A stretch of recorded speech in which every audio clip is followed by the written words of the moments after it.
my name is Paul Henry, Security and Forensic Analyst at Lumension. Welcome to our Patch Tuesday update for January 2013. Well, Microsoft kicks off the new year with fixes for the current code base. So far, it looks like 2013 is off to a fairly average start with 7 bulletins, 2 of which are critical and 5 are important. You may recall that January of 2012 also came in with 7 bulletins, though only 1 was critical. Now, after closing out 2012 with more consistency in the number of patches per month, we can only hope that 2013 will continue along in the same vein. Fortunately, nothing patched this month is under active exploit and everything reported correctly, so there's actually pretty minimal risk to users. This month may be average, but that doesn't mean it's going to be an easy one for IT. There's a lot of restarts this month, and they impact nearly all of the Windows operating systems. Let's look at the details. MS13001 is probably the most important vulnerability. It affects print spooler. There's a header format in the print jobs. If your header is constructed in a certain way, you can actually get a remote code execution. From an attack perspective, you could create a bunch of print jobs with malformed headers, send them to the network printer so they queue up in order, and if someone else on the network prints to the same printer, print spooler will actually go through and enumerate all the pending print jobs, which gives you that remote code execution capability. MS13002 is an XML parsing vulnerability affecting all versions of XML. It's a remote code execution problem, but realistically, the browser is very likely the only attack vector for this. That being said, XML is a core Windows component, which is why it affects so many different versions. This is pretty similar to previously patched XML issues.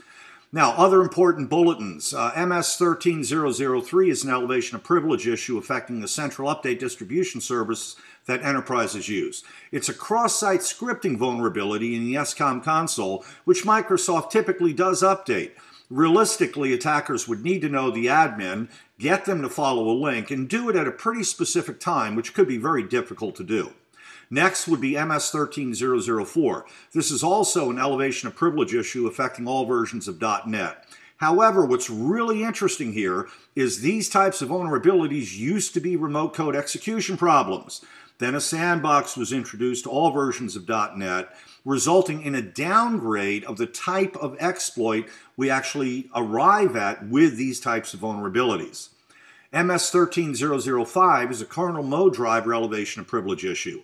What's happening here is that there are 2 barriers that must be exploited for this attack to work.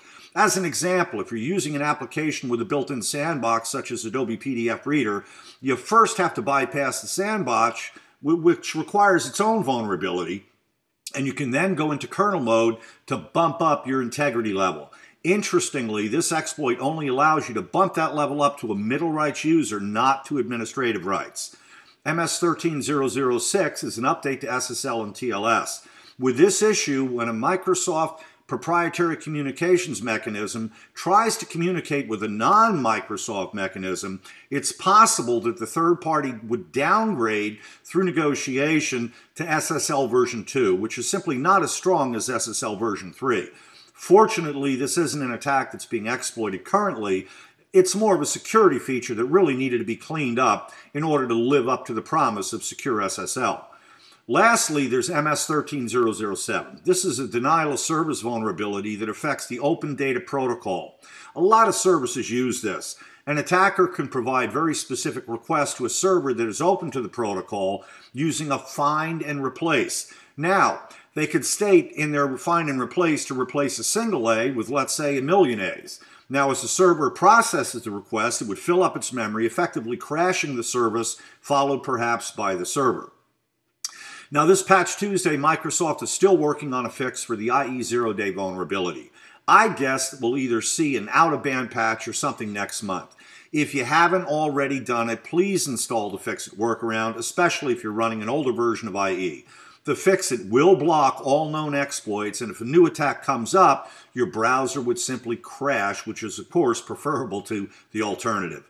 We also want to point out that on Thursday, Microsoft revoked 3 certificates from a Turkish certificate authority, EKO, which had been issued to Google.com.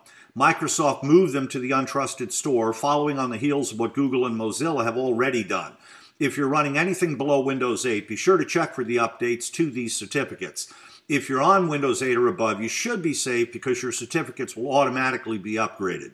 We always advise you to use automatic updates to be sure you're always protected by the most recent certificates.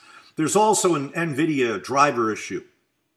Now, with the Nvidia driver issue, it is being fixed by Nvidia right now. Unfortunately, Microsoft's driver logo program, which actually vets all drivers before releasing them, may actually slow the release of this patch to Microsoft users.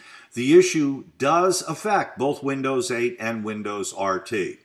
This has been our Patch Tuesday update for January 2013. Thank you for listening.